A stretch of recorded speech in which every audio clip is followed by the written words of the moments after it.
today, just testing all the jacks. So all you really need is the personal mixer, and these come with a little bracket to mount to a mic stand. In the mixer back there, and I'll show you how to do it, you create a pool of 40 channels, and the person's responsibility that's using the mixer then is to choose how and which of those 40 channels they want to use. Okay? The beautiful part about this is it makes your life way simpler. Once they get the hang of these, how these work, you don't need to worry about what's in their monitor mixes. They can totally control themselves. Okay? Now I realize there's going to be exceptions to that, but hopefully few. Also, one of the nice things about this mixer, I told you that the channel names save. Whatever you name stuff on the board shows up here. You also have a USB port. All right. So if you wanted to, and I would strongly encourage your musicians to do this, if you wanted to, you could put a USB stick in here and you could save your personal, any musician could save their personal mix setup. They got the perfect mix on Sunday. They want to have that the same thing every Sunday from here forward. Fine. They can put a USB stick. They can store that mix to the USB stick. And regardless of which mixer they end up using the next week, or if they play a different instrument the next week, doesn't matter. They plug in their USB stick. They can pull their preset scene right off of that. Okay. So for this thing to work, can you also set that up on a memory? Yes, there are also, within the mixers themselves, there's 16 slots. You can actually use these 16 buttons as memory slots.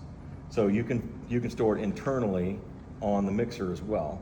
Now, and that works fine as long as the mixers stay in roughly the same positions. If you start like clearing all the mixers out, for example, big Christmas production, we strike the whole stage and we're rebuilding it all different. We're putting trees up everywhere, all this stuff, whatever. And then you rebuild it. You have no idea, which mixers got back in the spots that they were in or which ones didn't, right?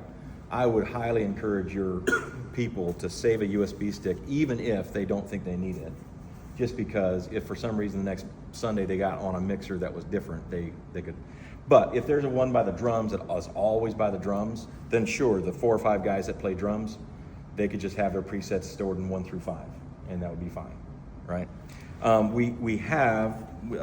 We've installed new cables with these mixers as well. So this is actually a locking connector Cat 5 cable. That's a nice flexible shield, and it's armored so it can be stepped on and kicked and everything else, and it won't tear up and break. At least, you have to try pretty hard, right? So these just plug in on the back of the mixer where it says link in. Okay, that's the input right there. Now, when I go, let's just go to one of these boxes here.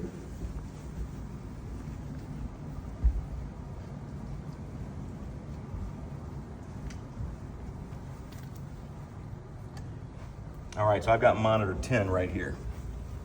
Okay, and we numbered the monitors and the returns in the same fashion, left to right, back to front. Okay, so I've got monitor 10 right here. My mixer's dead right now, nothing's going on. Plug it in, mixer comes to life, whatever levels.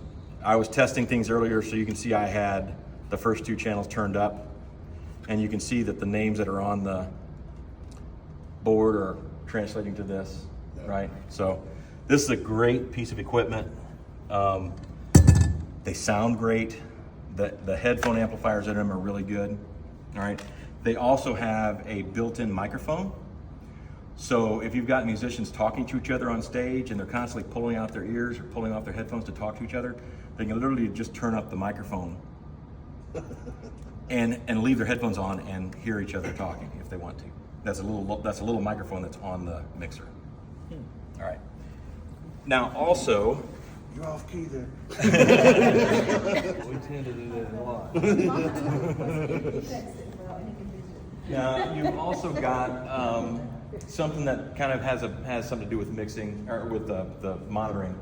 You'll see that we've got shotgun mics up in the light bar, just like you had before, left and right.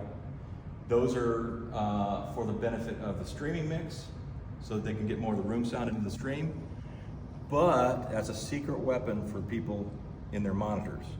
I don't know if you've had people doing that before or not, but it is a big benefit, can be a big benefit for someone using headphones. Sometimes people have their headphones in and they feel closed in. They feel like they can't tell what's going on in the room. And so they end up taking one headphone out or something like that, which by the way is the absolute, you will damage your hearing doing that. Do not let your musicians do that. Lauren looks guilty. I'm guilty. But everybody does it at some point or another. But what you do is you end up, the one that you leave in, you end up turning it up. And you will, over time, do damage by doing that. So what I highly recommend is just get used to it, make yourself do it. Use those audience mics to your benefit. Let that be the way to get the room sound into your ears. And our wives just think it's All the horns have to be Yeah. mic'd well. The other thing that we have in terms of cables for these is we've got some extension cables. We got extension cables for the headphones. So if somebody's not close enough to their mixer or they want to move around a little bit without yanking the mixer off their mic stand, they can use these extensions to get an additional 15 feet away from their mixer. All right. So